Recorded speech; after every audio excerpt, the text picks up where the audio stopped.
Hola chicos, ¿cómo están? ¿Se escucha?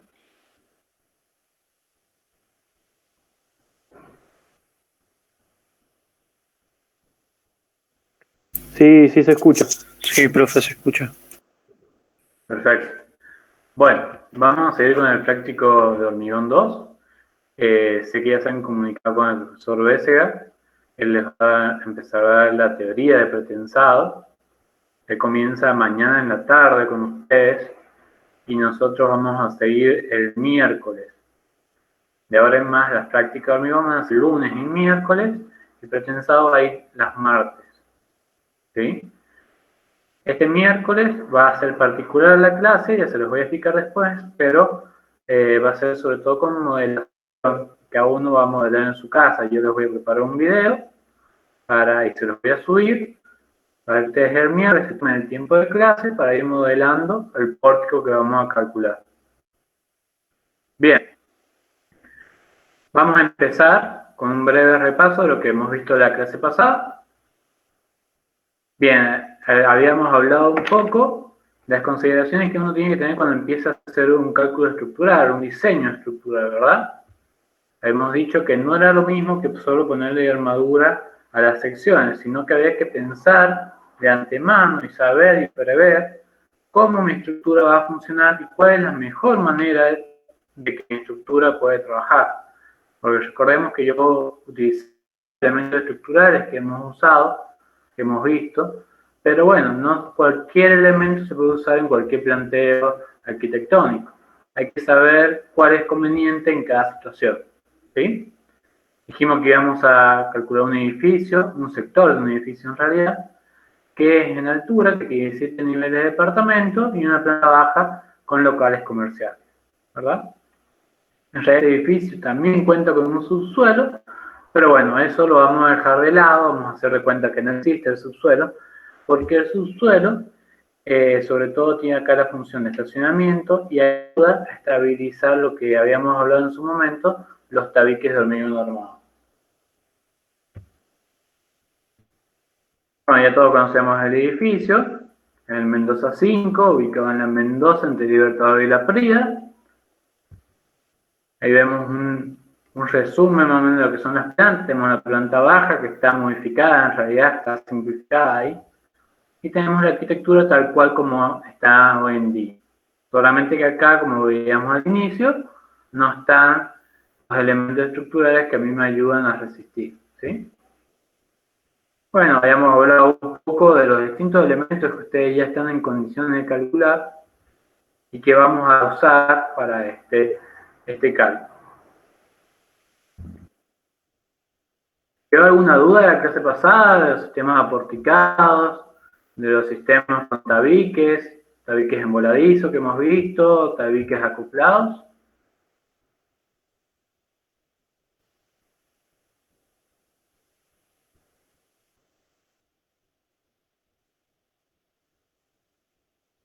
¿Saben la diferencia entre pórticos especiales y pórticos planos?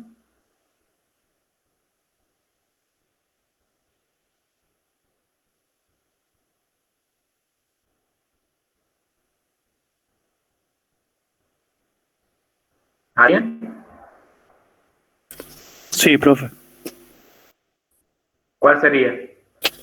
El pórtico plano recibe cargas en una dirección, digamos, longitudinal horizontal y longitudinal vertical, digamos, y el espacial recibe cargas en todas las direcciones, digamos. Exacto.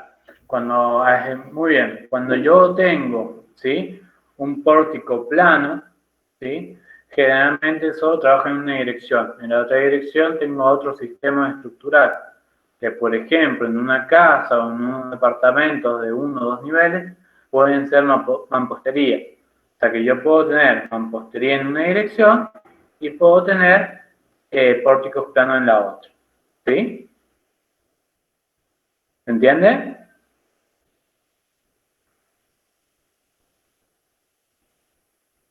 Bien, sigamos. Entonces ya hemos visto los distintos elementos de hormigón que a mí me van a ayudar a hacer el mejor planteo posible. Habíamos analizado sus deformaciones, cómo trabajaban cuando estaba combinado, qué pasaba, ¿sí? En la altura, hasta cierto nivel trabajaba predominantemente el tabique por su rigidez, y a medida que el tabique va perdiendo rigidez por la altura, los pórticos empiezan a absorber mayor carga sísmica, ¿sí?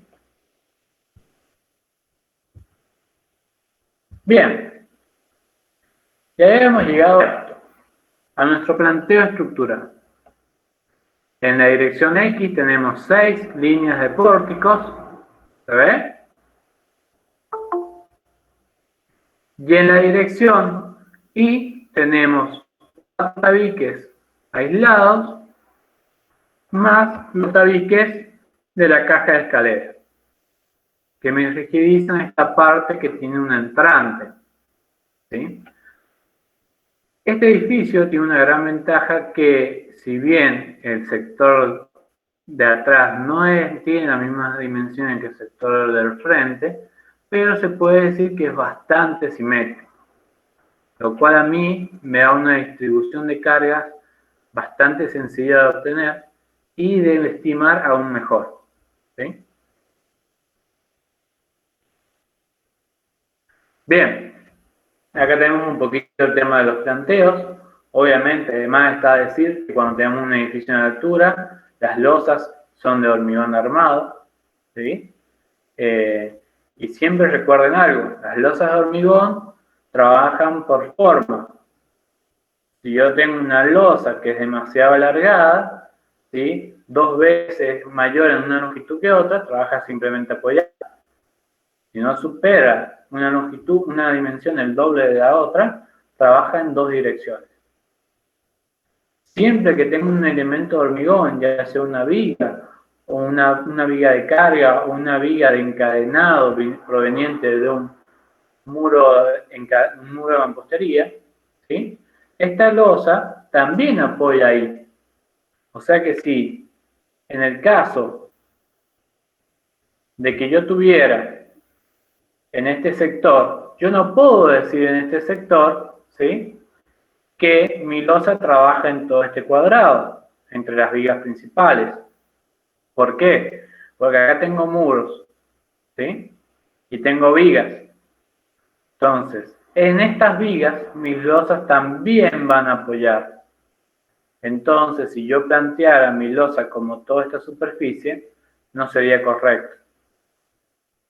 ¿Eso queda claro?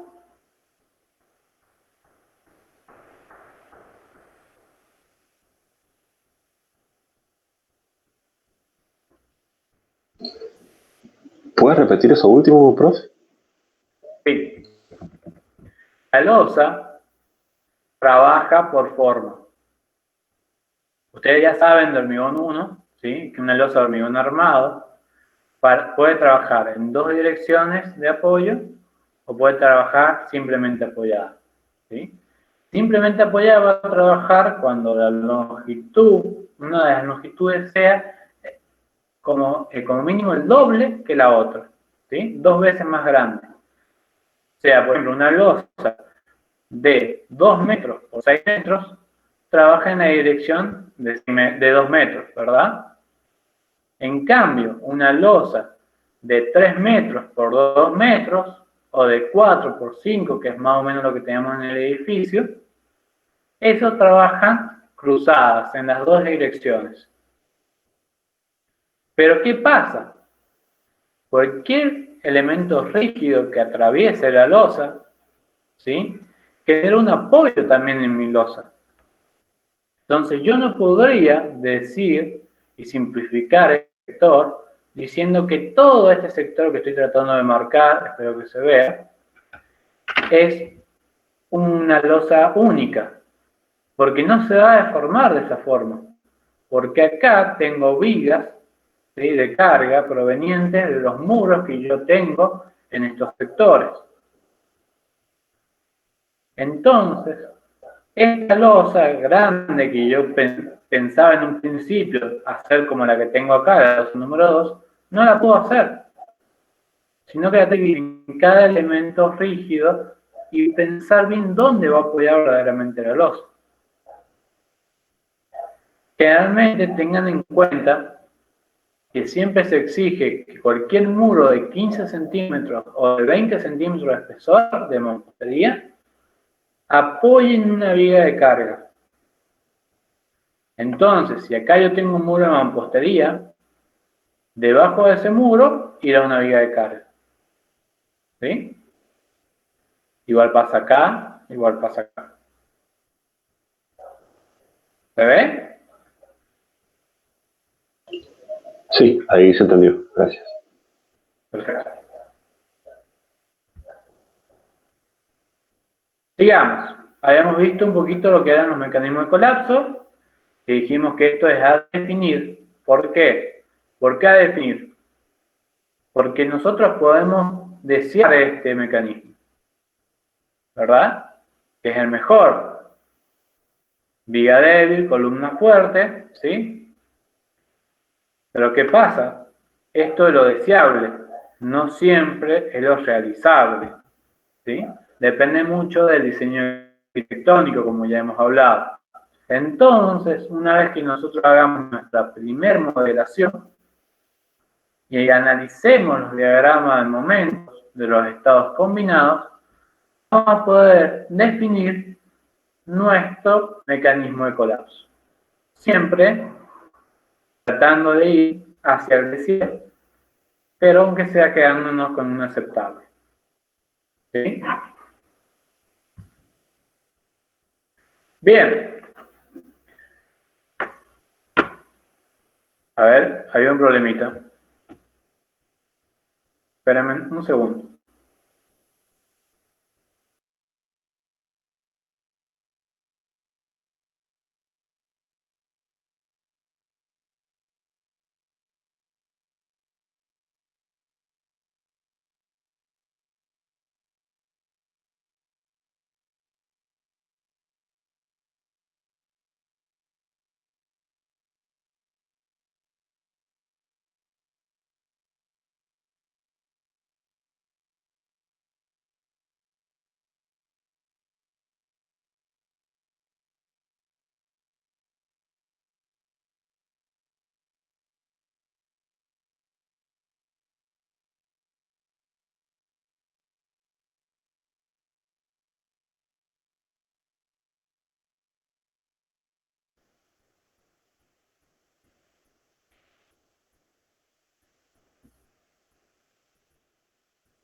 Volvimos, ¿sí? ¿Me escuchan? Sí, sí, se escucha. Bien.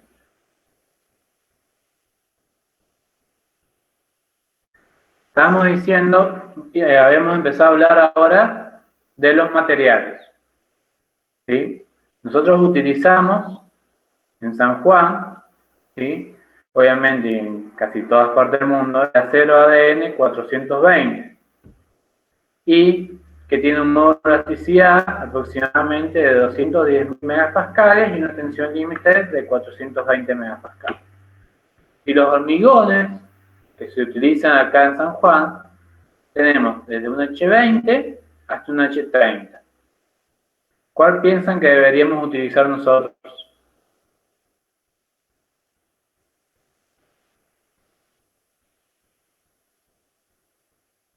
También tenemos un H15 que no está acá, pero ¿para qué se usa el H15? Para elementos no estructurales. Bien. Y cuando hago una casa o unos departamentitos chicos, ¿qué uso?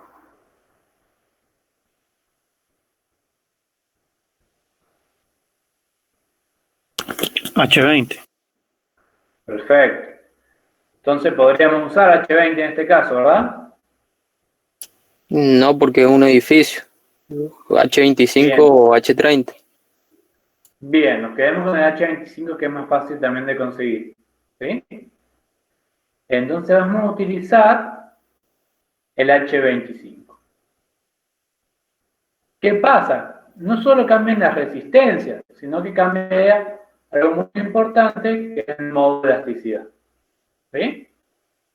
Entonces, bueno, de acá nosotros vamos a obtener nuestro modo de elasticidad para modelar también nuestro edificio. ¿En qué me va a influir a mí el modo de elasticidad?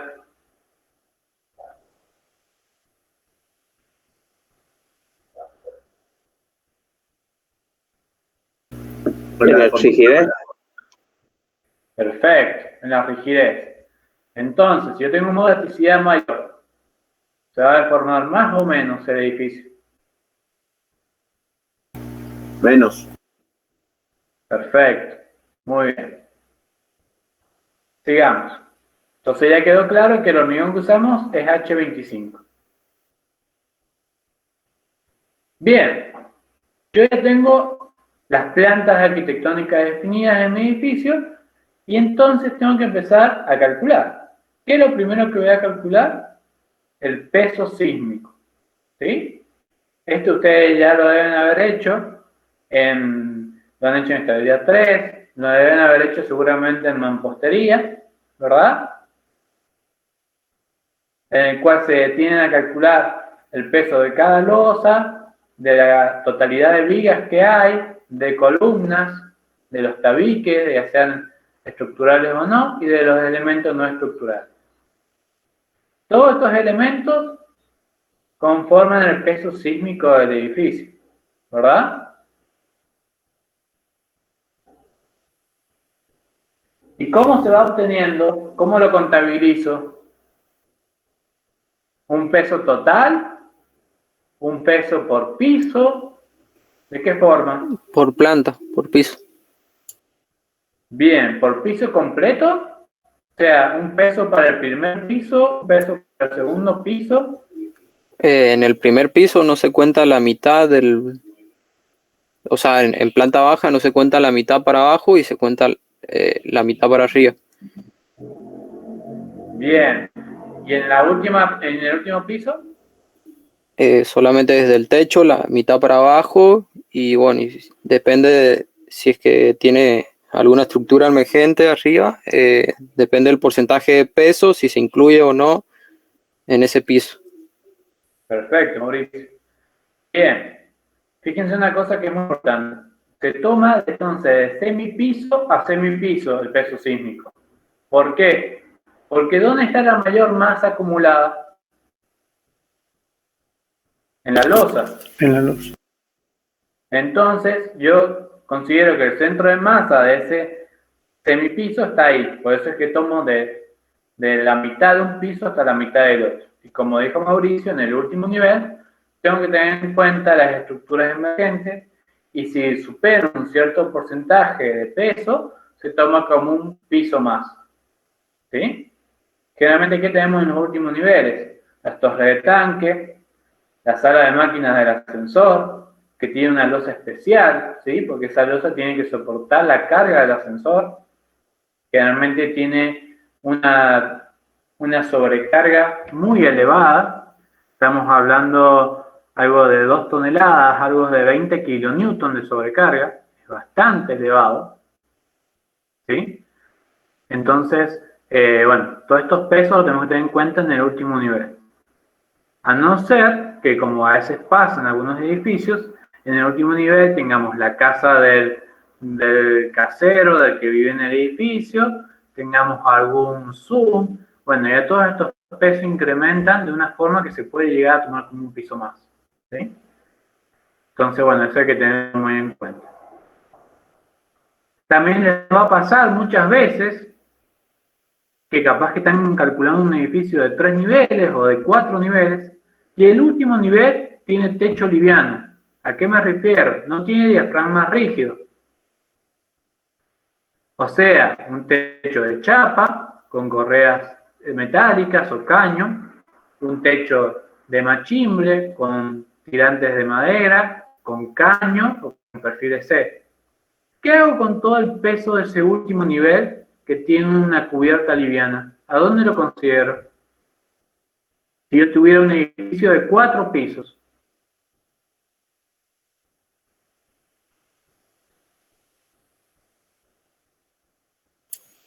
Podría considerarse en el penúltimo piso, digamos, o sea, en el piso 3 si es de 4. Exacto. En ese penúltimo piso, en el 3, en el último que tiene diafragma rígido, voy a tener que acumular todo ese peso. ¿Sí? Eso es muy importante tener en cuenta porque eso afecta la distribución del peine de fuerza, ¿sí? Si bien siempre me da la fuerza mayor arriba generalmente, bueno, en este caso tengo una acumulación de masa tan grande que va a ser bastante importante esa fuerza que hay arriba. Hay que tenerlo muy en cuenta porque después ese último nivel que tiene una cubierta lineal tiene que tener un tratamiento especial, que ya no es por rigidez relativa, como cuando tengo un diafragma rígido, sino es por algo que se llama área de influencia, que si nos da tiempo más adelante lo vamos a ver. Creo que es muy sencillo de tratar, por eso es algo de vida o muerte que lo veamos en este práctico. Bien, una vez que yo obtengo mi peso sísmico, por cada piso tengo el peso total del edificio, ¿verdad? ¿Y ahí qué paso a hacer? Determinación del periodo propio de mi estructura. ¿Conocen esta fórmula? La han utilizado, me imagino ya.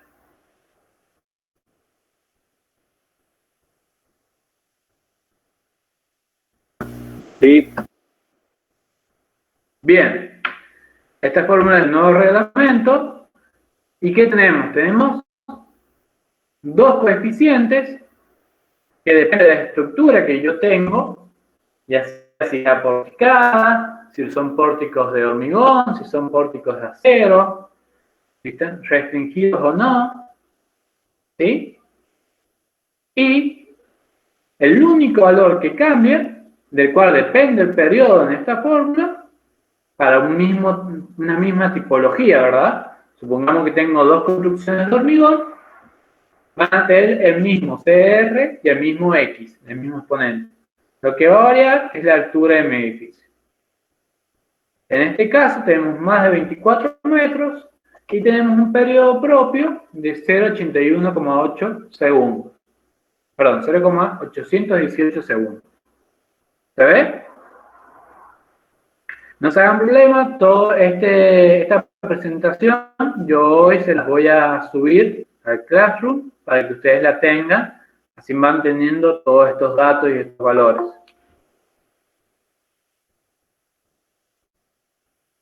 Si en algún momento no se llega a escuchar, me avisan, ¿sí? Bien, ya tenemos el peso sísmico, que eso se debería uno sentar detalladamente, calcular elemento por elemento, y tenemos el periodo propio de nuestro edificio. ¿Qué estaría siguiendo ahora?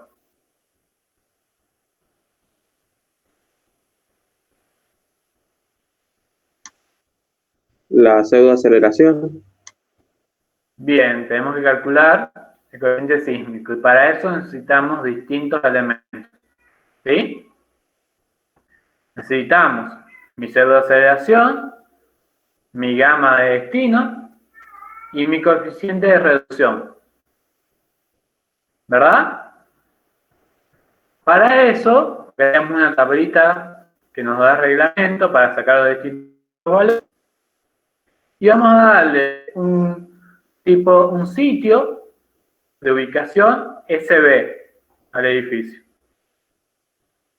Vamos a ver que cuando calculamos el periodo 2, el T2, me da 0,66. O sea que ya estoy en esta fórmula de las distintas que da el reglamento. Ya me ubico acá porque mi periodo es mayor que el T2. Y acá he dejado yo dos valores sin agregar, que en realidad ya están acá calculados, que no obtengan este coeficiente sísmico, para que lo pensemos entre todos. Primero el gamma de destino. El gamma de destino, ¿cuál piensan que sería para esta obra? Edificios residenciales. Bien, ¿por qué? Porque son departamentos. Perfecto, ¿sí? Siempre me tengo que fijar en cuál es la finalidad de mi construcción y también la cantidad de personas que van a habitar en la construcción. ¿Sí? Porque si tiene gran densidad de población, puede llegar a cambiar un poco este gamma destino, ¿sí? Y el R creo que era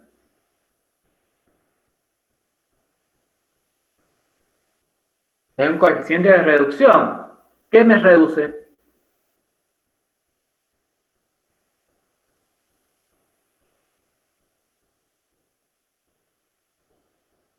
¿Qué reduce este R?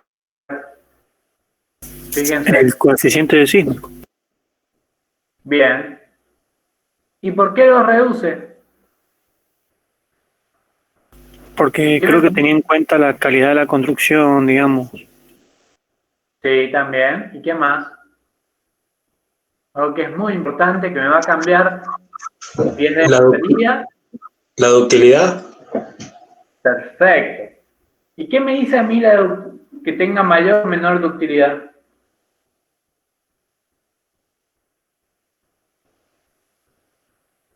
Porque si yo mi R es mayor, mi coeficiente sísmico es menor. O sea que estoy cargando mi edificio con menores solicitaciones. Pero ¿y por qué? Porque eso sería bueno. ¿Qué estoy diciendo para aumentar mi R? Que se va a deformar en mayor o menor medida. Bien, que tiene más que se formar, va a disipar energía. ¿Sí? Al dotar yo mi edificio de mayor utilidad, ¿sí? Le estoy exigiendo que pueda disipar mayor energía. Como decía recién, muy bien, era una forma de disipar, es con deformación. ¿Sí? Entonces, dependiendo del elemento estructural que yo voy a utilizar, es cuánta utilidad le puedo introducir a mi estructura. Y a la vez, fíjense que en este caso que son pórticos, nos dice que tenemos un límite. ¿Hasta cuánto? Es el más grande. ¿Se acuerdan? 7. 7. Eso es ductilidad total. ¿Qué quiere decir? Que yo pueda asegurar que toda mi estructura va a desarrollar ductilidad. ¿Sí? Entonces, por ahí, fíjense que no exige que todos los pórticos tengan esa ductilidad, sino que queda a criterio del calculista. Entonces, nosotros, en este práctico, vamos a tomar un R, un coeficiente de reducción, de 6. Para bajar esa exigencia de ductilidad un poco, sin tampoco incrementar tanta la acción sísmica. ¿Bien?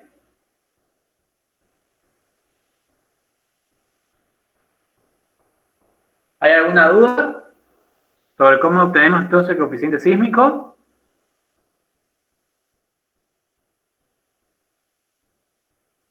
¿Por qué adopta 6 y no sé, 4, 3? Y porque si yo adopto 3, estaríamos casi cayendo en una mampostería. ¿Sí? El pórtico tiene mayor ductilidad. Y si yo le disminuyo mucho el R, se me incrementan muchísimo las acciones. Si yo incremento muchísimo las acciones, ¿qué va a pasar? Si yo a un pórtico le pongo, al mismo pórtico le pongo 10 toneladas y después le pongo 20 toneladas al mismo pórtico, voy a tener que armarlo más y se me va a deformar mucho más. Entonces voy a tener que incrementar armadura, incrementar secciones porque no me van a dar las distorsiones del piso, ¿sí? Y seguramente ni se va a construir de lo caro que es el edificio.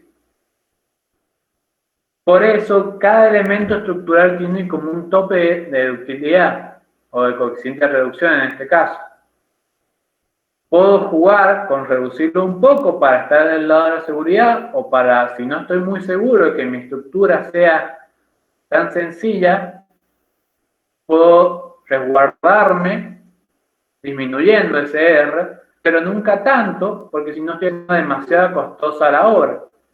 Recordemos que todo cálculo tiene que después llevarse a la obra y ser posible su construcción. ¿Sí? A ustedes el día de mañana le van a pagar por 3 cosas. Porque sean buenos, porque sean rápidos y porque sean económicos. ¿Sí? Esas 3 cosas son fundamentales. Todos quieren las cosas para ayer. Todos quieren que las cosas funcionen. Y todos quieren gastar lo menos posible.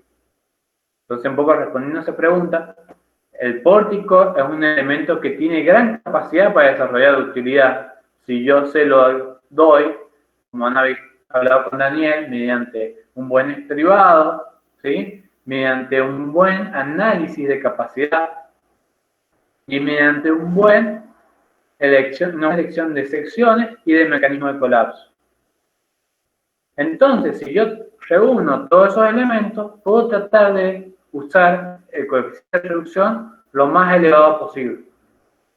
Ahora bien, nosotros tenemos, espérenme un segundo que lleguemos, una escultura muy simétrica.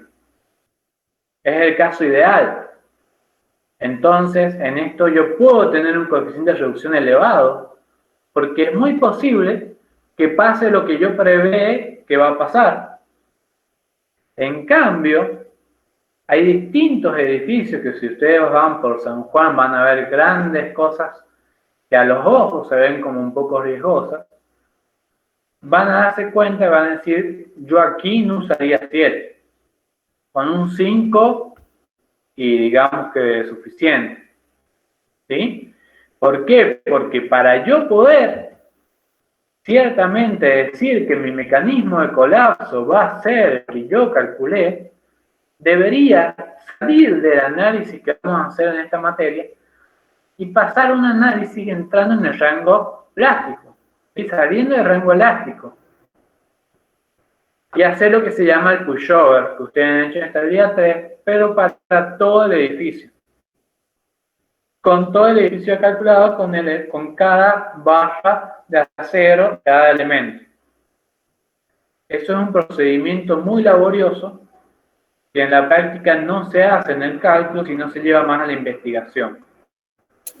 Profe, yo tengo una duda con el coeficiente de reducción en el caso de estructuras con 2 tipos de materiales distintos combinados. ¿Se usaría el coeficiente de reducción menor, digamos, al material más desfavorable en ese caso? ¿O cómo? Exacto. Si yo, por ejemplo, en una casa, por ejemplo, Mauricio, tenés mampostería, pero con la mampostería no llegas a absorber todo el corte, porque el corte sísmico te supera la resistencia del mampuesto. Y decís, bueno, voy a poner una serie de pórticos que me ayuden. Todos los elementos deben estar calculados con la misma utilidad. En ese caso vamos a utilizar la utilidad de la mampostería. En un edificio, si tuviera pórticos y tabiques en la misma dirección, seguramente vamos a usar el coeficiente de reducción de los tabiques. ¿Responde un poco la pregunta? Sí, perfecto, gracias. No sé si José fue el que me preguntó antes por qué no un Sí, R3. quedó contestado. Bien, perfecto. Cualquier Profe, cosa. una consulta. Sí, El coeficiente de reducción es para cada dirección, ¿verdad? ¿Se calcula? ¿O se obtiene para cada? al igual que el coeficiente sísmico. Coeficiente sísmico se calcula para cada dirección. Por ende, cada valor, el R, se calcula igual que la pseudo-aceleración para cada dirección. ¿Sí? Porque la pseudo-aceleración depende del periodo. Tenemos un periodo propio para cada dirección. Lo único que no cambia es el gamma de destino. ¿Se entiende? En nuestro caso, para simplificarlo, lo vamos a hacer solo en una dirección porque vamos a analizar solo un pórtico. Entonces no nos vamos a meter con el tabique.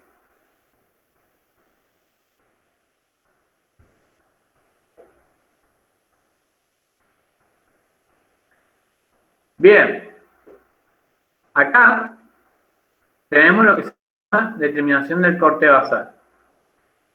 Acá lo que vemos nosotros es el peso total de nuestra estructura multiplicado por el coeficiente sísmico que nos ha dado. Este peso es un peso estimativo que yo he calculado y que lo he calculado de la siguiente forma. Fíjense cuando íbamos acá a la parte de peso sísmico, nosotros veíamos que teníamos que analizar los pesos de la losa, de las vigas, de las columnas, de los tabiques de hormigón y de los elementos no estructurales. Bueno, un poco la práctica y un poco lo que uno va aprendiendo, uno tiene ciertos criterios después para hacer un predimensionamiento. Y para eso vamos a sacar un peso estimado, que no es el peso real, sino es un peso que nos va a servir a modo de predimensionar. Ese peso lo vamos a sacar con un peso por metro cuadrado. Ese peso son alrededor de 10 kilonewton por metro cuadrado. Entonces lo que hacemos es multiplicar la superficie de cada nivel, ¿sí?, por 10 kilonewton y vamos a obtener así los pesos en cada nivel. Si se fijan, acá tenemos desde el primer piso hasta el último piso, tenemos 250 metros cuadrados. Por 10 kilonewton tenemos 2500 kilonewton. Igual que en planta baja teníamos 210. ¿Se ve? ¿Se ve acá? Sí, sí se ve. Fíjense, ¿ven algo extraño en esta columna? Fíjense este nivel.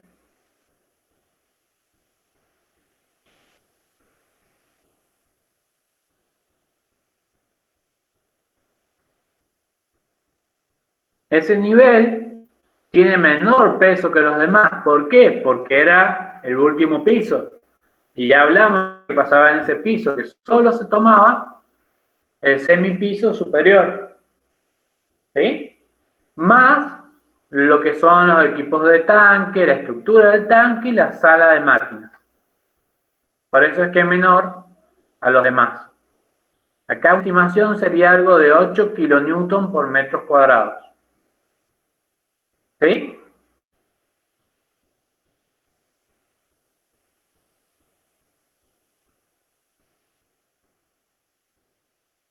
Fíjense, acá al costado lo que yo he hecho es una distribución de ¿qué?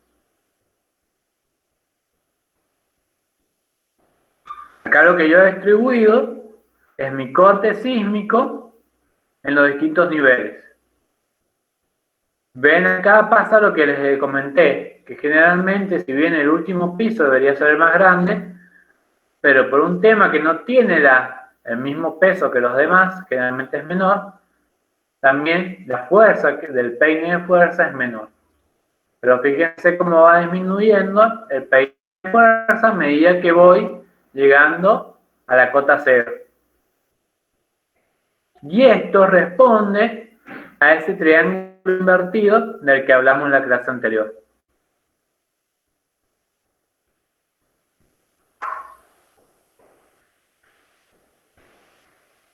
¿Hay alguna duda hasta acá?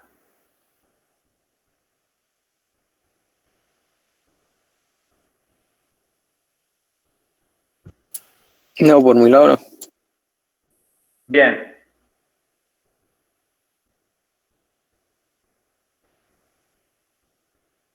Fíjense, ¿qué deberíamos hacer nosotros si fuéramos a calcular todo el edificio? Este peine de fuerza que nosotros obtuvimos se debe aplicar ¿en dónde? ¿Se acuerdan? O si no saben, digan dónde, no hay problema. En las losas. Sí, pero ¿en qué sector en particular de la losa? En el centro de rigidez. Perfecto, en el centro de rigidez. O sea que yo debería modelar mi edificio en 3D, ¿sí? Una alternativa es esa, modelar mi edificio en 3D, generar los distintos diafragmas rígidos, que son las losas, y encontrar el centro de rigidez para cada piso y aplicar el peine de fuerza. ¿Verdad? Y que mi diafragma rígido distribuya ese peine de fuerza a cada elemento de acuerdo a su rigidez relativa. Si voy muy rápido, por favor, me dicen y freno, ¿sí? Si hay alguna duda, me van diciendo. Yo voy a modelar mi edificio y en base a eso, ¿sí? Voy a cargar con el peine de fuerza que yo tengo, ¿sí?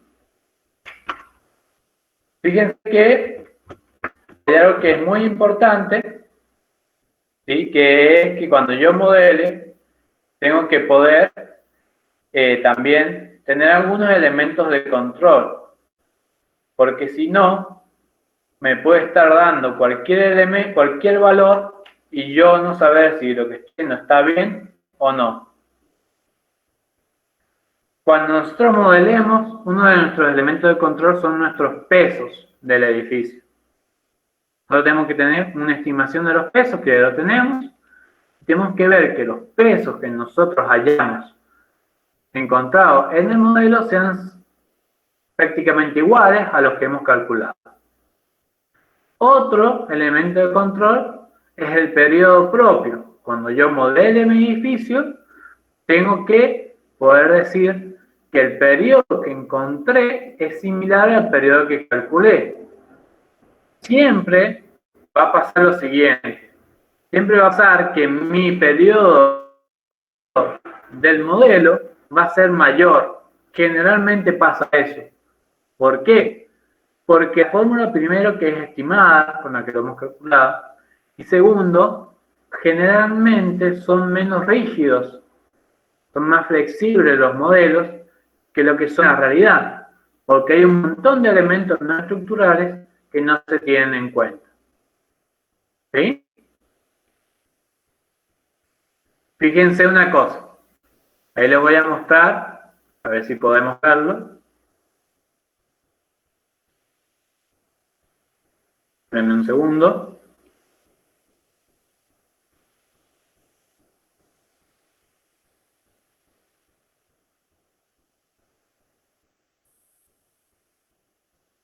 Fíjense si ven.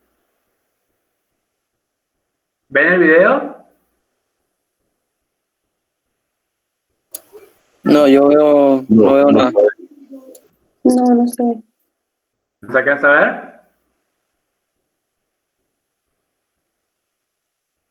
Bien, bueno. No importa. Los mecanismos de colapso están. No, en realidad son un modo de vibración de este edificio que vamos a calcular, es el modelo completo del edificio. Pero bueno, al parecer no lo llega a cargar internet. No hay problema, después en otra ocasión se los mostraré. Digamos con la presentación. Bien, entonces estábamos en que vamos a hacer, si nosotros tuviéramos que modelar entero el edificio, haríamos el modelo en 3D, los diafragmas rígidos, cargaríamos con mi peine de fuerza y el diafragma se encargaría en distribuir los esfuerzos a cada elemento, ¿verdad? En nuestro caso no vamos a hacer eso, porque nosotros vamos a solo calcular un pórtico, que es el pórtico central de atrás. ¿Se ve que estoy señalando? Sí, sí, se ve. Bien, ese es el pórtico que vamos a calcular. Entonces lo que vamos a hacer, cuando vayamos a modelar, una vez que ya tengamos las dimensiones en nuestros elementos estructurales, es cargarlo. ¿Qué carga va a tener esto? Va a tener las cargas verticales, ya sean las cargas permanentes y las cargas, ¿sí? Las cargas vivas, y va a tener la acción sísmica proveniente de peine de fuerza que estoy marcando acá. Pero este peine de fuerza es para toda la estructura. Entonces lo que vamos a hacer, como tenemos 6 líneas de pórticos, es a este peine de fuerza dividirlo en 6. El resultado de esa división es el peine de fuerza sísmico para el pórtico que vamos a calcular. ¿Se entiende?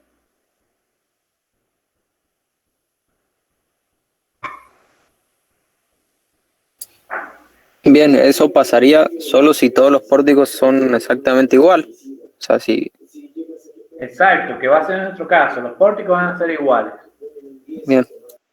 Lo que estaría faltando ahí, ¿sí?, es aplicarle un incremento. ¿Por qué? ¿Por qué puede haber un incremento de soluciones además de este corte? ¿Un efecto de qué?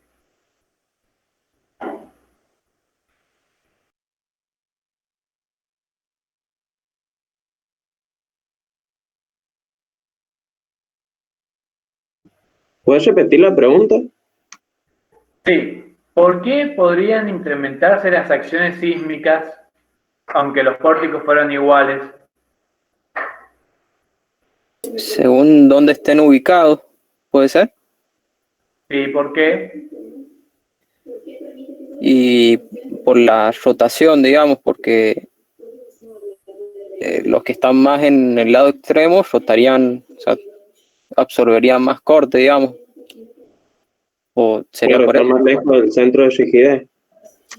Bien, muy bien, van muy bien, porque está exacto lo que están diciendo. Fíjense en una cosa.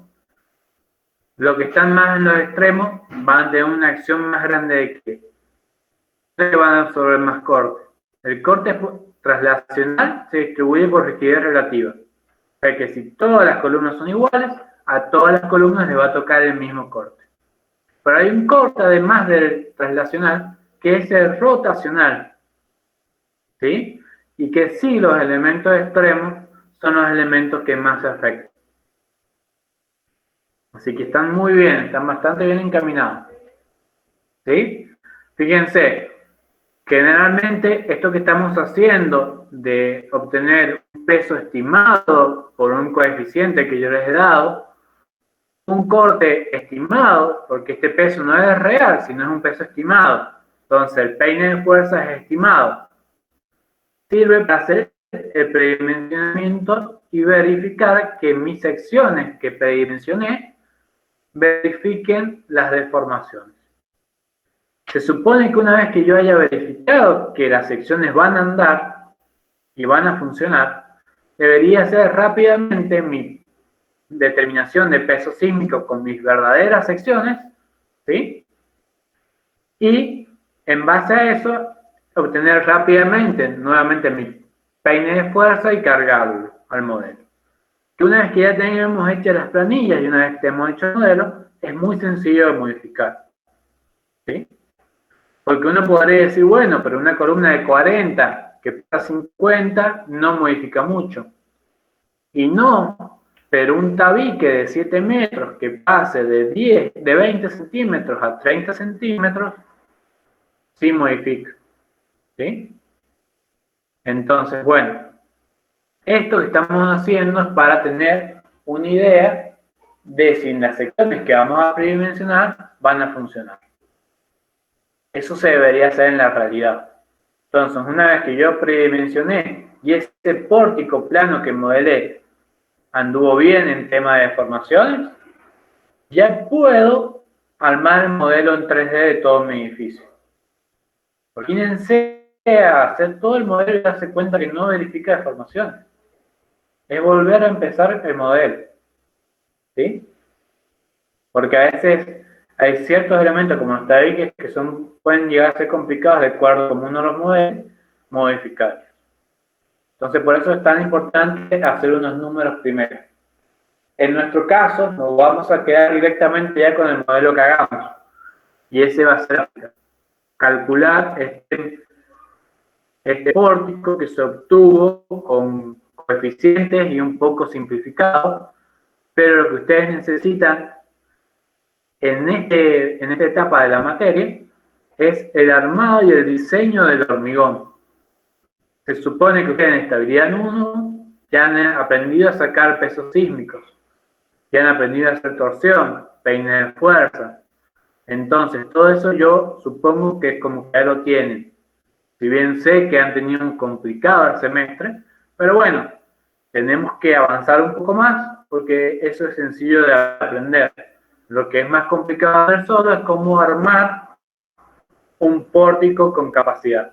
Entonces, por eso nos vamos a directamente a enfocar en eso y no nos vamos a detener a hacer una torsión, a hacer un análisis de peso fino, porque lo único que vamos a estar haciendo es perder tiempo valioso que nos va a servir para armar sí el pórtico.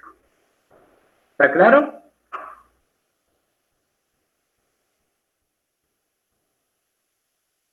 Esto es un proceso iterativo, ¿sí?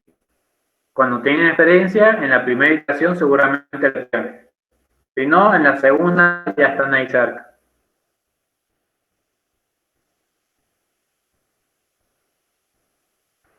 Bien, si no hay dudas de eso, vamos a empezar con el diseño, con el predimensionamiento. Y acá, por favor, presten mucha atención. Y ante cualquier duda me preguntan. Bien, como vamos a predimensionar un pórtico, lo primero que vamos a predimensionar son las columnas. ¿Sí? Hay un criterio general que se dice que el tamaño de la columna, como parámetro inicial, podemos tomar 10 centímetros por piso. O sea que si yo tengo un edificio de 4 pisos, y entre 30 y 40 centímetros van a andar las columnas. En este caso, tenemos planta de 7 niveles, podríamos tomar con este criterio una columna de 70-70. Pero ¿qué pasa? Si retomamos el planteo estructural, cuando yo les pase el AutoCAD, van a darse cuenta que la longitud más larga de viga es 4 metros. Entonces, los pórticos están muy cerca. Entonces, no necesitaría tener en cuenta tan estrictamente este criterio de 10 centímetros por piso, porque estaría teniendo una columna de 70 por 70 que seguramente las voy a terminar armando por cuantía. ¿Sí? Entonces, lo que vamos a hacer es una estimación. ¿De qué? Vamos a estimar nuestro esfuerzo normal último, ¿sí? Y vamos a estimar, nuestro momento último. ¿Se ve?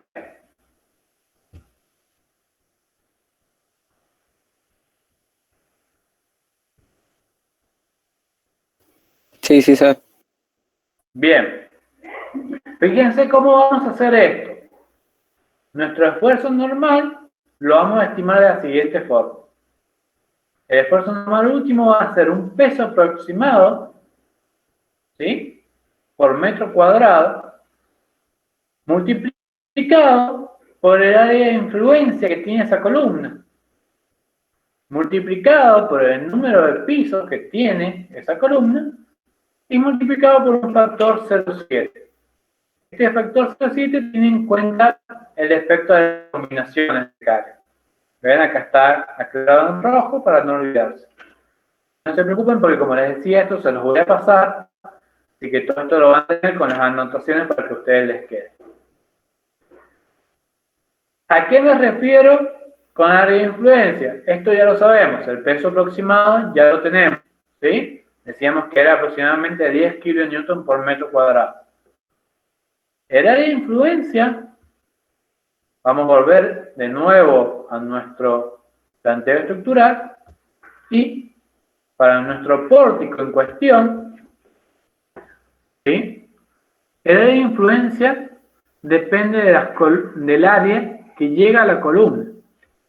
O sea que acá, por ejemplo, la columna C102 que estoy señalando, tendría un área de influencia que partiría desde la mitad de esta viga a la mitad de esta viga y la mitad de esta viga. O sea que la mitad de la viga 104, 108, 107 y 103, ese cuadrado que formaría sería el área de influencia para mi columna central.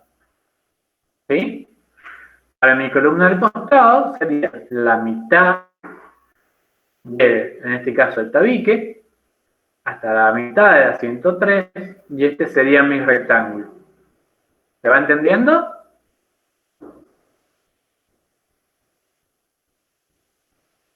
Ante cualquier duda, por favor consulten, porque después les va a venir la duda cuando estén en la casa.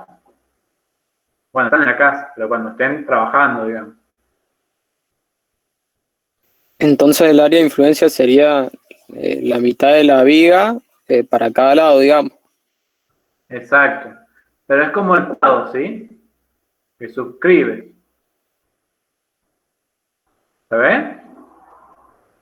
En este caso es cuadrado. En este caso es este rectángulo. Y para esta columna es este cuadrado. ¿Se ve? Bien. Bien, ¿a todos les ha quedado claro la área de influencia? Sí, se entiende. Bien, lo que nosotros vamos a hacer es contabilizar cuántas columnas tienen iguales áreas de influencia. Nosotros tenemos 4 columnas por pórtico y 6 pórticos, o sea que tenemos 24 columnas. Y vamos a contabilizar cuántas columnas tienen el cuadrado grande, cuántas el rectángulo y cuántas están en la esquina. Porque de esta forma Ingeniero, vamos a ir contabilizando. ¿Sí? ¿Podría volver con el tema de área de influencia? Sí, no hay problema, José. Fíjense que acá el área de influencia es como una estimación de la carga normal que le llega a ese elemento. Si yo lo veo estructuralmente y analizo lo que les dije en la clase pasada del camino de las cargas, yo tengo una carga que la aplico en las losas. Esa losa, ¿sí?, descarga ¿en dónde? En las vigas. Y esas vigas descargan ¿dónde? En las columnas. Entonces, se podría decir que de toda la carga que yo apliqué en las losas, este área, que estoy tratando de marcar con el mouse, que va desde la mitad de la viga 108, la mitad de la viga 103, la mitad de la 107 y la mitad de la 104, ese cuadrado, toda la carga que yo le aplico va a descargar en esta columna. Toda la carga que yo aplico acá, descarga en esta otra columna. Y ahora bien, esta carga, este otro sector descarga en esta columna y este sector más chico en la columna de esquina. Entonces, fijémonos que las columnas centrales son las que están siempre, y es algo lógico y visualmente se ve, más cargadas, más solicitadas a esfuerzos normales. Y las columnas de los extremos tienen menos cargas normales. ¿Qué puede pasar con esto que ahora rápidamente ya podemos visualizar? Es que tengamos efectos de tracción en las columnas de los extremos. ¿Y qué quiere decir eso? Que tienda a levantarse la columna. ¿Sí? Eso hay que tener mucho cuidado en los edificios bajos. En estos edificios altos también, pero en los edificios bajos también. ¿Se entiende? ¿Quedó un poco más claro? Creo que José. Sí. Perfecto. Bien, entonces dijimos que vamos a ir como dividiendo cuántas columnas, las columnas que tienen la misma área de influencia, y las vamos a ir contabilizando. ¿Sí? ¿Por qué digo esto? Porque cuando volvamos al predimensionamiento, nosotros primero en esta parte, para el n último de cada columna, lo único que necesitamos es el peso aproximado, que ya lo sabemos, el área de influencia, que lo acabamos de obtener, el número de pisos por encima que tiene esa columna, y este factor 0,7 que ya habíamos hablado. ¿Sí? Cabe aclarar, no sé si lo he dicho, que este predimensionamiento es para la columna de planta baja, que es la que me va a definir, obviamente, la sección del edificio. Después se puede hacer una reducción, pero no es recomendable. Siempre es recomendable mantener la sección de hormigón. ¿Sí? ¿Alguna duda de cómo tenemos entonces el esfuerzo normal último? Una consulta, ¿cuál es digamos, la razón por la cual es recomendable mantener la sección en todo el edificio? Y porque lo que pasa es que si yo podría variar una sección, pero en un edificio grande conviene si se varía que sea cada 3, 4 pisos. Porque si no, estoy haciendo disminuciones de rigidez. ¿Sí? También recordemos que hay que tener mucho cuidado con el armado, porque no podemos grifar. Grifar significa doblar el hierro en una sección que sea chica y que se forme como una especie de S. ¿Sí? Eso debilita la armadura y genera planos de falla. Entonces, para no disminuir a veces la rigidez, conviene disminuir sección de armadura, pero mantener mi sección de hormigón. Ni hablar en edificios bajos. Mínimo 2 plantas hay que mantener las secciones. ¿Sí? Si no estoy haciendo una alteración de rigidez que yo no se las recomiendo. Fíjense que el reglamento también, cuando habla, ya vamos a ver un poquito más adelante, que dice que hay criterios para analizar las deformaciones, ¿sí? Y las regularidades en planta y en altura.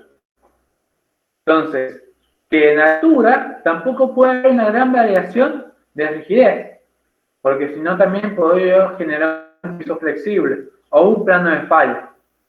Entonces, por ahí yo les recomiendo no disminuir la sección de hormigón. En columnas, ¿no? En vigas sí. Perfecto, gracias. No, por nada. Bien, entonces, ustedes capaz que se están preguntando, pero ¿por qué yo necesito sacar mi NU, o sea, mi esfuerzo normal último, y mi momento último? Porque yo, como les dije recién, estimo una dimensión de columna, 60 por 50. Yo ya tengo estimados los esfuerzos, ¿no es cierto?, del peine de fuerza. Entonces, con este predimensionamiento, al yo tener un N último y un momento último, yo puedo entrar a algo que ustedes ya conocen, que son los ábacos. ¿Y qué saco del ábaco yo?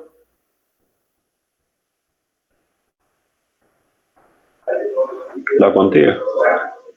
La cuantía. Y si yo tengo la cuantía, ¿sí? Y tengo la sección, puedo obtener la armadura, ¿verdad?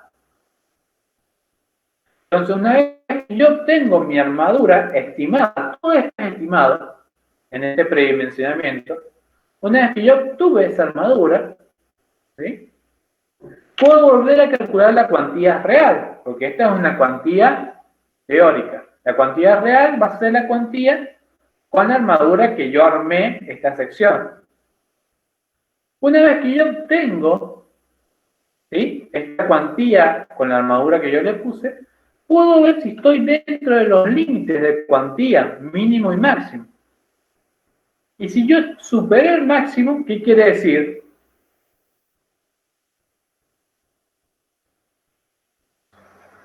Que hay que aumentar la sección. Perfecto. Y si me doy cuenta que voy a terminar armando con cuantía mínima, Disminuye la sección de hormigón. perfecto. Algo que parece tan obvio, pero fíjense cómo estas cuentas sencillas que ustedes pueden hacer con una calculadora de mano nos van a ayudar a tener una idea si mi sección que yo estimé está aproximadamente bien o no. ¿Sí? Sigamos. Entonces, me dijeron que en el esfuerzo normal último no hay dudas, ¿verdad? Hable ahora, calle para siempre.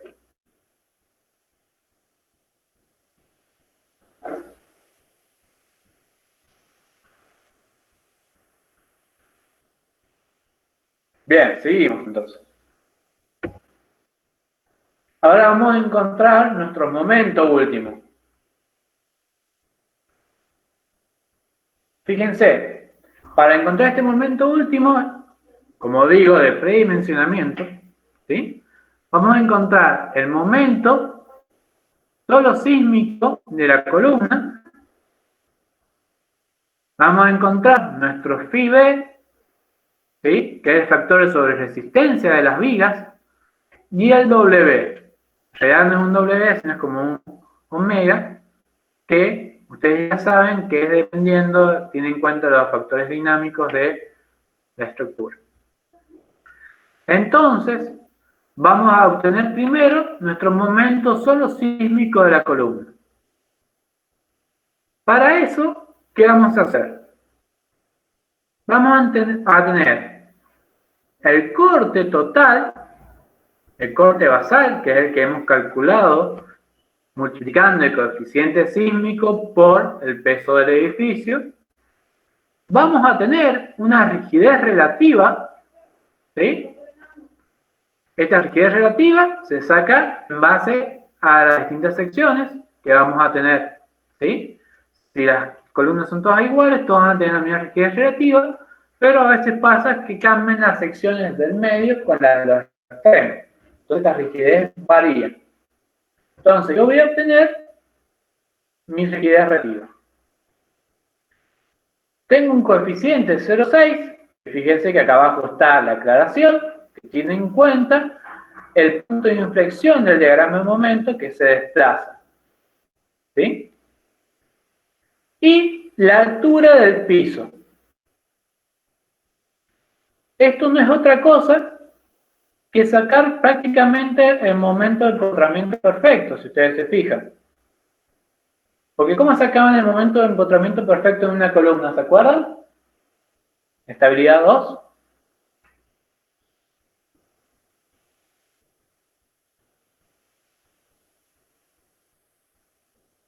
Estabilidad 3, perdón. Después mira atrás. ¿Alguien? Cuando hacíamos desplazamientos, que teníamos que sacar el momento de empotramiento perfecto en la columna. En Grinter, si no me equivoco.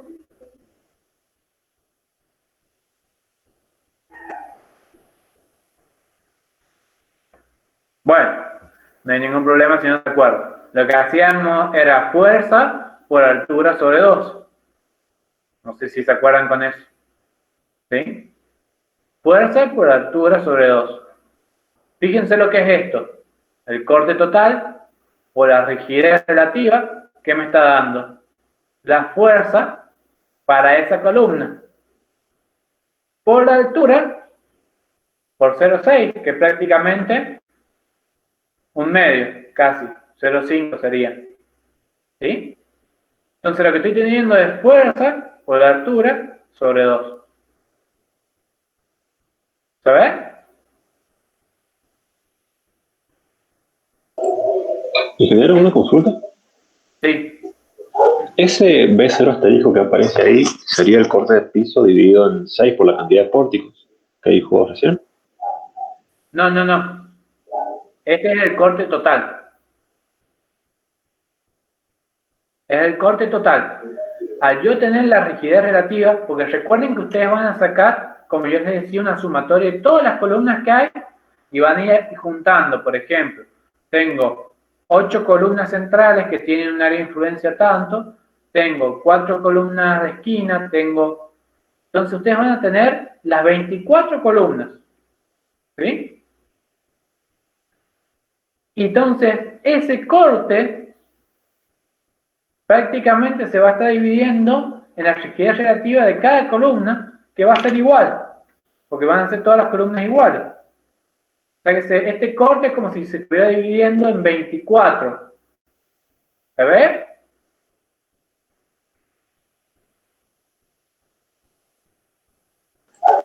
Bien, gracias. ¿Se entiende? Entonces lo que vamos a hacer es sacar la fuerza para una columna, por su altura la multiplicamos y prácticamente como que lo dividimos en dos. Si voy a las columnas de los extremos, fíjense que acá hay una nota muy valiosa también, que dice que en las columnas de extremos, ya lo habíamos hablado, se multiplica por un 10% más, o sea, 1,1, para tener en cuenta los momentos torsores. ¿Sí? Entonces, de esta forma, yo ya saqué mi momento solo sísmico de la columna. ¿Se ve?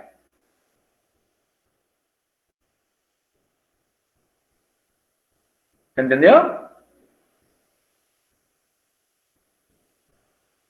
Bien, esa altura de la columna sería desde planta baja hasta el piso 7 o No. por planta. Planta baja es el primer piso.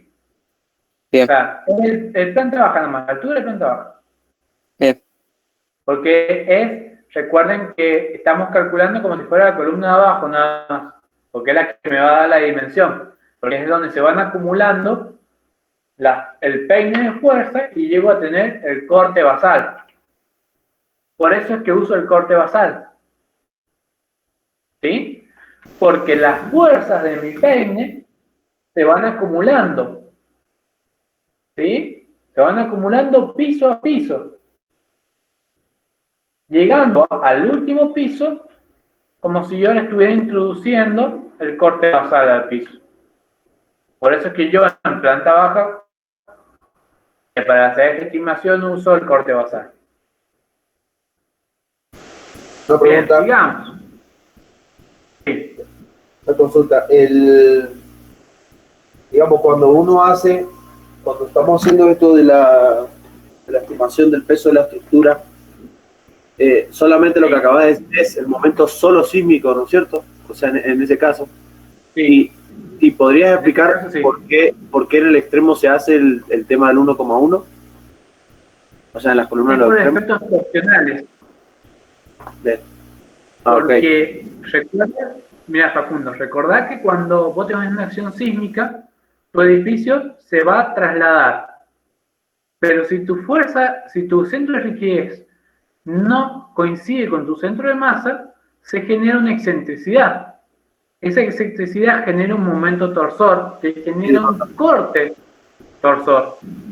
Sí. ¿Se entiende? Sí. Se afecta principalmente a los puntos extremos. Bien. Y digamos, esa altura que está tomando para sacar el momento solo de la columna va digamos, desde el piso hasta la base del techo, vamos a decirlo así, la altura del piso. No se cuenta ni de eje de viga, de arrastramiento se podría decir, a eje de viga sobre planta baja. Ah, ok. O sea, sería Está bien, listo, ya entendí. Okay. Sería como realizar los nudos. Bien, sí, los nudos, está bien. Bien. Perfecto, sigamos entonces, ¿les parece? Ya tenemos este valor. Y ahora vamos a obtener, ¿sí?, nuestro factor de sobreresistencia de las vigas. Pero todavía no calculo vigas. Entonces, bueno, ¿cómo lo obtengo? Vamos a hacer también una estimación. Y esa estimación viene dada de la siguiente forma. Acá explicamos un poquito de lo que son el factor de sobreresistencia que ustedes lo han visto, ¿sí?, que se obtiene como la relación del momento sobreresistente de la viga dividido en el momento solo sísmico de la viga, de la sumatoria de todas las vigas que llegan al nudo. Eso ya lo hemos visto con Daniel. Fijémonos que en este caso sabemos que el momento sobreresistente es el momento nominal de la viga por mi factor de sobreresistencia. Para el acero ya sabemos que es 1,4. Y que mi momento nominal de la sección se podría decir que es mi momento último dividido en phi. ¿Sí? Entonces, vamos a hacer otra vez una estimación, porque no sabemos todavía los momentos de las vigas. Entonces, para planta baja, tienen que coincidir estas tres características. Analizar planta baja, que sea un edificio alto y zona de gran riesgo sísmico, vamos a decir aproximadamente que mi momento nominal de la viga es aproximadamente mi momento solo sísmico de la viga. Esto es una estimación para este caso de predimensionamiento. No lo mezclemos después cuando vayamos a encontrar las verdaderas solicitaciones, ¿se entiende? Acá lo único que estoy haciendo es simplificar para poder estimar dimensiones de elementos. Con esto solo me va a servir para saber que mis secciones están bien tomadas o no. Esto está claro porque no quiero que se confundan.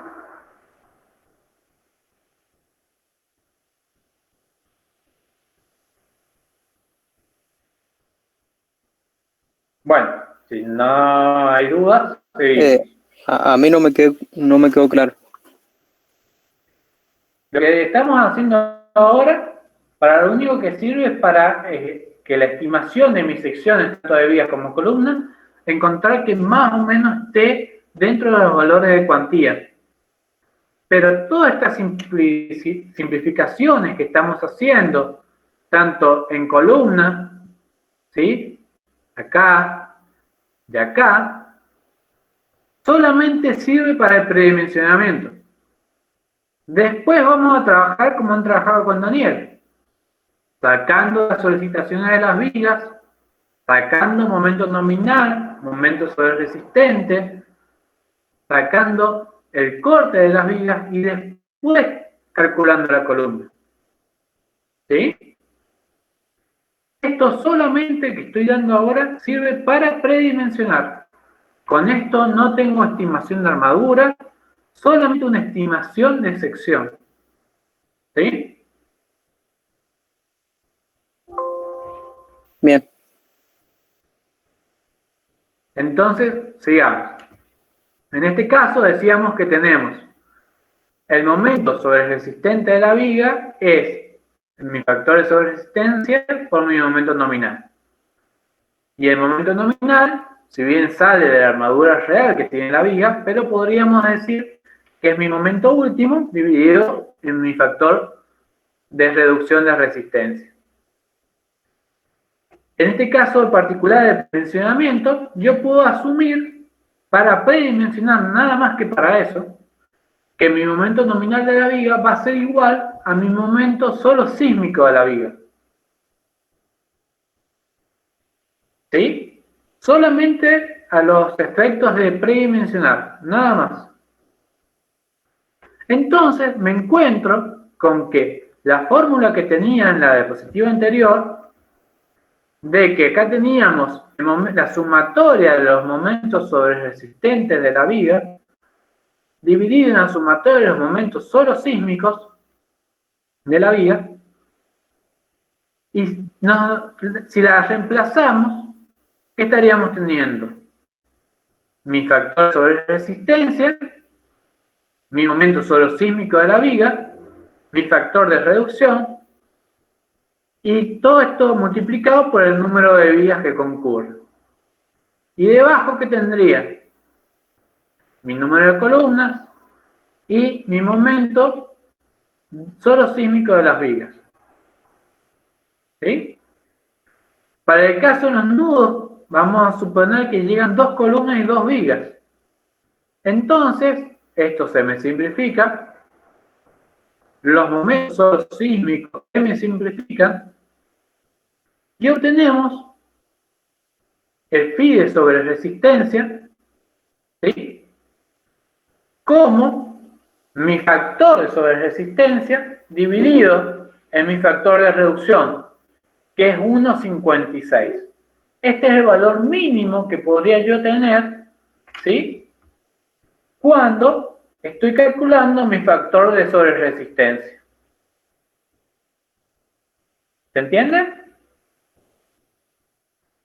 Más chico que esto nunca me puede dar.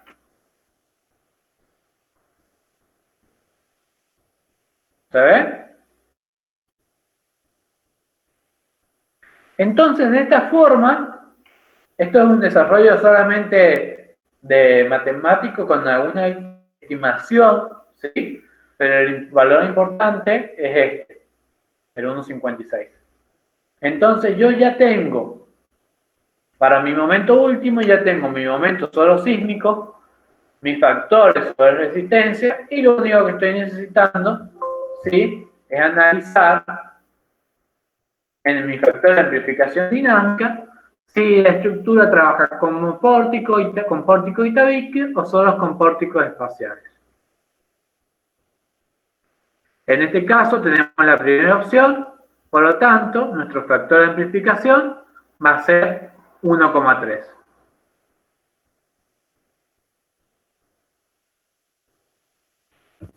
Entonces, ya tengo los 3 elementos que necesito para calcular mi momento último.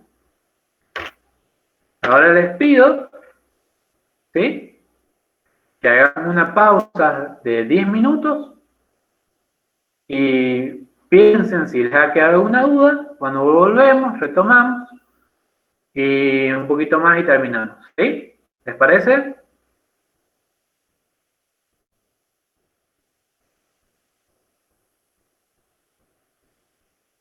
Bueno,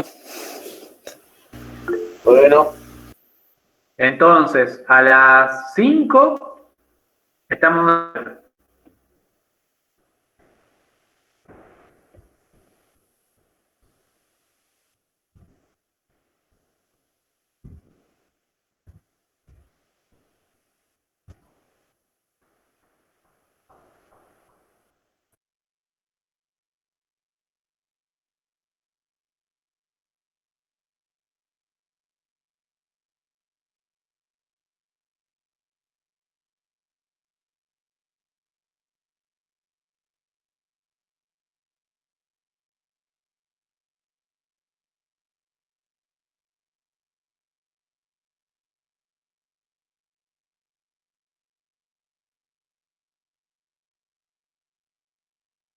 calcular mi momento último y mi esfuerzo normal último en la columna. Entonces habíamos dicho que con estos dos elementos, mi esfuerzo normal último y mi momento último, íbamos a entrar en nuestro diagrama de interacción y calcular la cuantía, ¿sí?, para esas solicitaciones. Esta cuantía es la armadura longitudinal total de la columna que nos da. Y se obtiene como la armadura longitudinal total de la columna y dividida en el área bruta de la sección transversal. Entonces, si yo multiplico mi cuantía por el área bruta, tengo la armadura que estaría necesitando.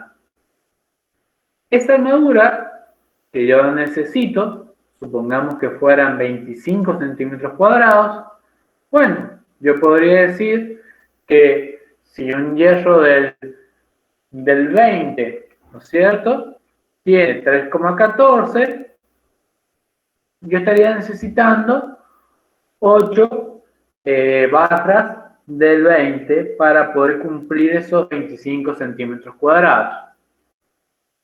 ¿Sí? Y bueno, una vez que yo arme, porque en realidad si yo lo calculo me da 7,9 barras, una vez que yo coloco 8 barras, saco mi armadura real.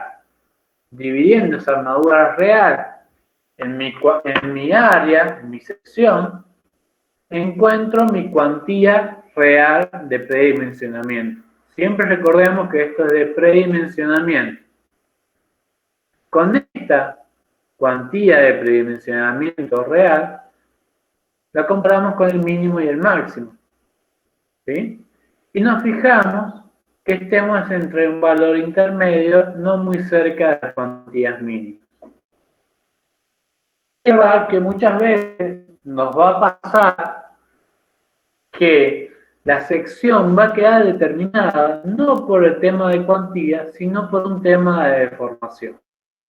¿Qué quiere decir esto? Capaz que yo adopto una sección 40-40 para la columna y estoy bien dentro de las cuantías. Pero cuando yo analice la distorsión de piso de mi pórtico, no me va a verificar. Yo voy a necesitar mayor rigidez para que sí verifique las deformaciones. Entonces voy a tener que incrementar el tamaño de la columna. Como dice acá, esto es un proceso iterativo. Entonces, si no me verifica, tengo que agrandar la sección o achicar la sección de la columna y voy a hacer lo mismo. Como seguramente ustedes van a programar una planilla de Excel, esto es algo muy sencillo de realizar. ¿Sí? Esto es el predimensionamiento solo para columnas. ¿Se entendió? ¿Hay alguna duda que les haya surgido en el pequeño recreo?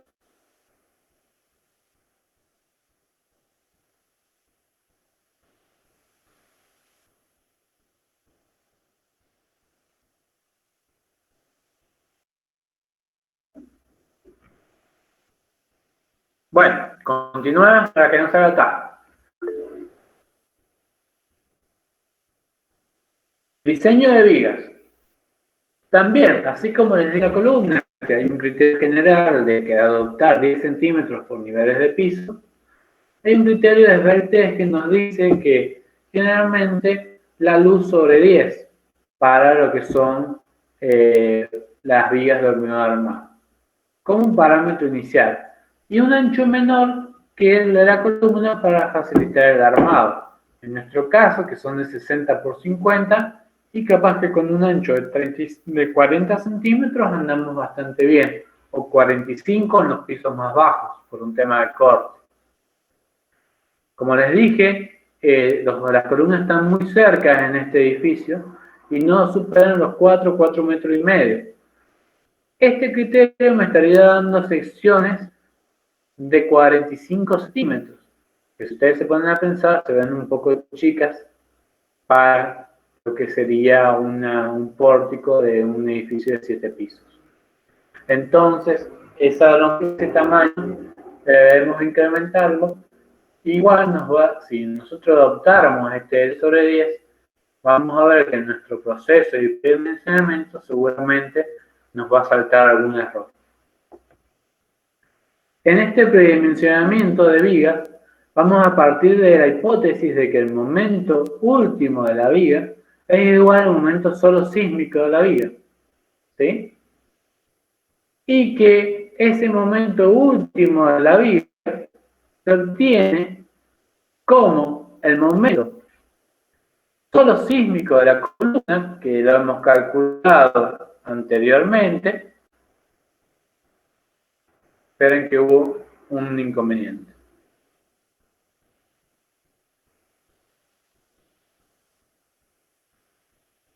¿Se ve, chicos? No, no. No, ahora no. No, no sé. A ver, fíjense ahí.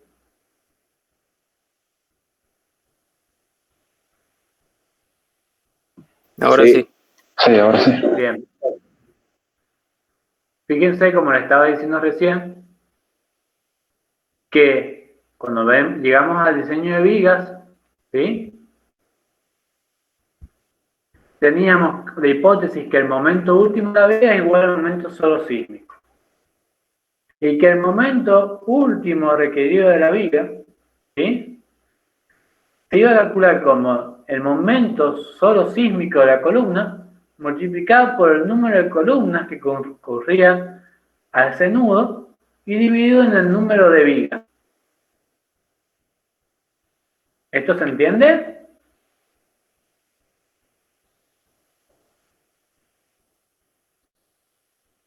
Siempre en el plano de análisis. ¿Necesitan que vayamos a la planta y se los explico o no?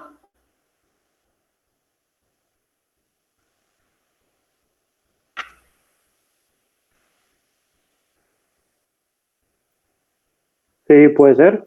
Sí, por favor. Bien.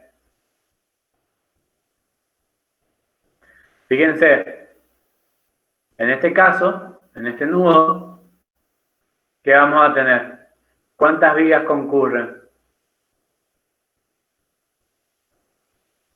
4. 2. Ah, no. No. Fíjense que es en el plano de análisis. Bien. Porque el momento que va a generar la columna en esta dirección, ¿sí? Solo se va a poder como distribuir en estas vigas, no en estas. Por eso es siempre en el plano. Entonces en este concurren 2. ¿Y cuántas columnas? 2. La que viene de planta baja y la que va hacia el primer piso. ¿Sí? Porque están necesitando la viga sobre planta baja.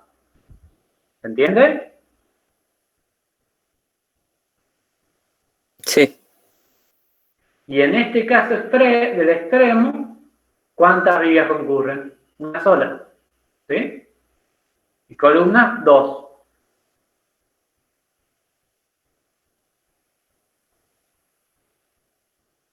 ¿Por qué 2 columnas en el extremo? Porque estamos sobre planta baja. Entonces tenemos la columna de planta baja y la columna de primer piso.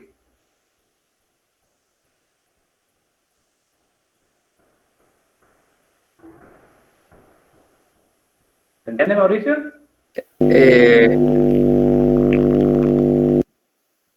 Analizando, digamos, en el plano... Hagamos de cuenta que hagamos un corte. Claro, hagamos un corte y lo vemos este elemento en su altura, ¿sí? Entonces, si yo estoy analizando la planta baja para preliminar tanto vigas como columnas, ya analicé las columnas en planta baja. Ahora estoy analizando los nudos sobre planta baja, o sea, en las vigas que están en la losa de planta baja. Entonces, a ese nudo, en este caso, le llega la columna que viene desde la fundación hasta la losa sobre planta baja, y la columna que va desde la viga, desde la losa de planta baja, hasta la losa de primer piso. ¿Se entiende? Ajá, bien. Esa sería ya otra dirección de análisis, digamos. Sería la I, la Z, digamos. Exacto. ¿Cuándo pasaría que habría una sola columna? Cuando yo analizo la viga del último piso. Capaz que ahí se entiende mejor. Si estoy en el último piso, solo tengo la columna que viene desde abajo. No hay ninguna columna hacia arriba. Bien. Bien. Sigamos entonces.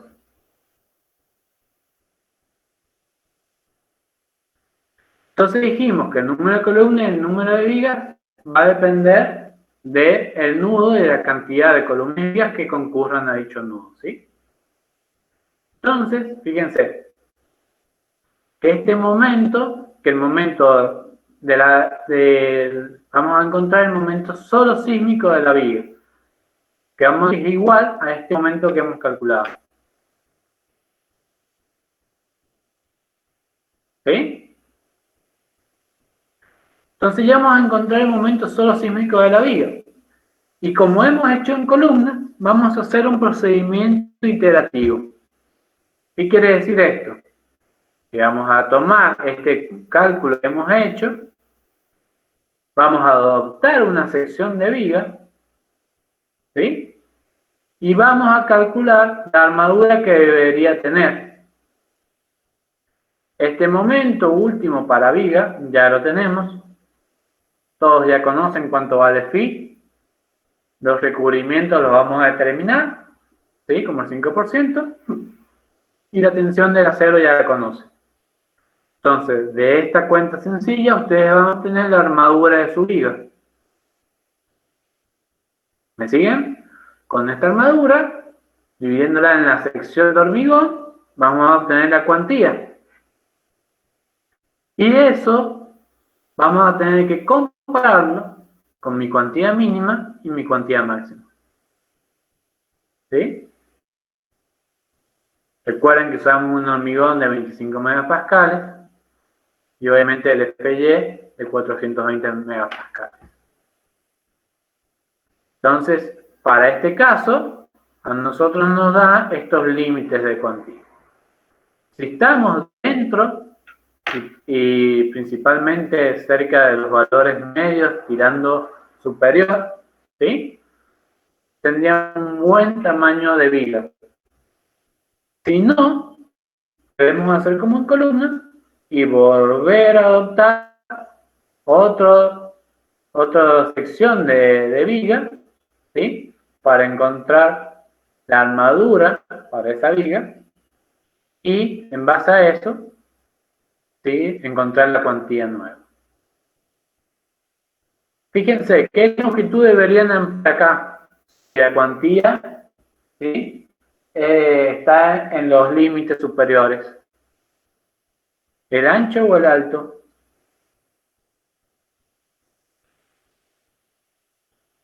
El alto.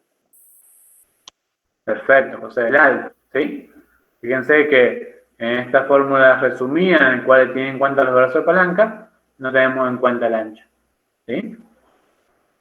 Y fíjense que hay que tener cuidado y principalmente porque si no, si yo no tengo en cuenta las relaciones de dimensiones, puedo generar secciones muy esbeltas. Entonces siempre fíjense en las relaciones de dimensión ancho-alto de cada elemento. Que eso con Daniel, yo recuerdo porque yo estaba en las clases que Daniel iba dando, de forma virtual, él lo ha hablado y les ha aclarado cuál es la relación para las vigas. Y si no, obviamente en el reglamento se encuentra. Porque no vaya a ser que en el afán de aumentar, ¿sí?, mi H, me olvide del ancho. ¿Entienden? También fíjense que si capaz que mi altura, la altura de mi viga ya lo aumenté y sigo teniendo problemas de cuantía, si yo aumento el ancho, voy a estar beneficiando dos cosas. Primero,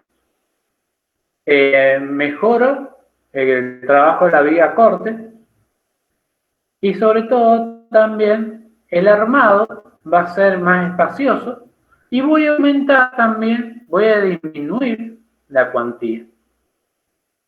¿Ven acá abajo? Si yo aumento mi ancho, estoy disminuyendo la cuantía y mejorando, ¿sí?, el trabajo.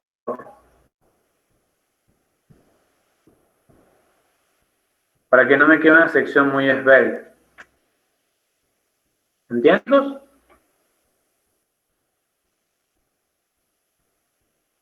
Sí, se entiende. Perfecto. Bueno, esto en realidad es todo por hoy. Lo que vamos a hacer el miércoles es que yo le voy a subir un video que voy a preparar del modelado del pórtico que van a calcular para que ustedes lo modelen en casa en lo que reste de la semana hasta que nos volvamos a encontrar el lunes. Y el lunes vamos a hablar un poquito del modelado, de si han tenido alguna dificultad, ¿sí? Si todos tienen RAM Element, vamos a trabajar con ese. Así que el que no lo tengan, por favor lo va cargando, tratándolo de pedírselo a un compañero. O de RAM Advanced, que era la versión vieja, funciona exactamente igual, de acuerdo a la computadora que tengan, por eso se las comento. Y bueno, la idea es que vamos a trabajar con ese programa. Entonces, de ahí en más, ustedes ya saben prácticamente el pórtico que van a calcular, ¿sí? Acá tenemos el pórtico, ¿sí? Esto está hecho en el programa ETABS, que es una versión un poco resumida del SAP, que ustedes no saben hasta el día 3. Y estos diagramas son diagramas envolventes que después se los voy a explicar. Este se podría decir que es el pórtico que ustedes van a analizar sacando el subsuelo no. Pero estos son los distintos niveles, ¿sí? Entonces, lo que ustedes van a tener que ir pensando es en ir armando ya planillas para 3 tramos de vigas por piso y para 4 columnas. Porque ustedes van a ir calculando todas las vigas y todas las columnas, ¿sí? Entonces yo les diría que si van bien con el trabajo de mampostería, que además de ir modelando, vayan perfeccionando las planillas de Excel, para que a la hora de encontrar resultados y empezar a trabajar con esos resultados, ya las planillas, por lo menos lo que es vigas, ya estén totalmente cocinadas, ¿sí? Porque si no después se les va a juntar todo y bueno, de aquí a que programen, modelen y después tengan que hacer el plano, les va a llevar un tiempo, ¿sí? Entonces en algún tiempo vayan armando las planillas, puede ser algo parecido a lo que les dio Daniel, ¿sí? Pues fíjense si pueden hacer algo similar y en base a eso tener como un modelo a seguir y vamos a ver también un poco de la contribución de losas y todo eso lo vamos a ver la clase que viene con el tema también del modelado el lunes que viene. Entonces este miércoles yo les doy la tarde para que ustedes modelen el pórtico y para que se pongan con las planillas de Excel. Y el lunes que viene nos reencontramos por acá con ya los modelos realizados y con las dudas que tengan y vamos a hablar un poquito de la contribución de la losa, así ya podemos empezar a extraer solicitaciones y empezar a dar videos. ¿De acuerdo? Bien, profe, entonces mañana no tendríamos clase. No, mañana tienen con el profesor Bécega. Ah, bien, bien, bien. El hormigón miércoles. pretensado. Exactamente. Bien, gracias. Mañana empiezan con Bécega, la parte de teoría, y continuado terminamos este práctico, yo les voy a dar la práctica de pretensado. ¿Sí? Bien. Que es solamente calcular una viga continua, no es el gran práctico. Este práctico se podría decir como el práctico de mampostería, son los más largos. Pero una vez que la agarren en la mano, además van a ser los mismos grupos que son en mampostería. Así que una vez que ya hayan modelado, ¿sí? Que les aconsejo que modelen más de una persona en el grupo para poder comparar modelos. Una vez que ya hayan modelado, sí se pueden distribuir las solicitaciones para ir armando las vigas. Entonces capaz que uno arma 2 vigas, otro arma las otras 2, y así capaz que en 2 o 3 días ya tiene las vigas armadas. Una pregunta, los archivos y todo eso, los planos y las presentaciones van a estar subidas ¿dónde? Esta presentación que hemos visto en estas 2 clases, yo se las voy a pasar al Classroom, al igual que el video con la de modelación, al igual que el archivo de AutoCAD donde sale en la planta de arquitectura. Bien, perfecto. Gracias. Así que el miércoles yo estimo que ya van a tener todo eso subido. Así que bueno, chicos, nos vemos la semana que viene.